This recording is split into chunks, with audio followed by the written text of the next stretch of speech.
The Jets are an interesting team again. This another one where, we people love Breece Hall, and he was my keeper, and I had so much faith in him. But now they're like, oh, we want to run all three running backs, and it's like, when you're talking fantasy, you're like, Yeah. yeah, now because you're talking about draft capital. Breece Hall is a fourth rounder normally. Do you want to take him there if he's gonna be in a committee? No, not really.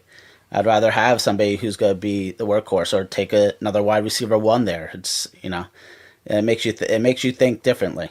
Brees Hall, real quick, he's going into a contract year.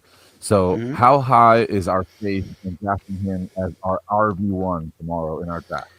As an RB1, I don't know if I would take him as my RB1, but I would draft him, especially if he's there like, you know, round 5, round Yeah. 6. I would pick him up. He would have been on my target list if the coaches on that team didn't say as much as they said about wanting to run Braylon Yeah. Allen and even Isaiah Davis. I'm like, after hearing a lot of that, but Brees Hall's a stud, and it's like, how do you do that? How do you go away like that? Now I get it, you gotta give Braylon Allen some run, let him have it.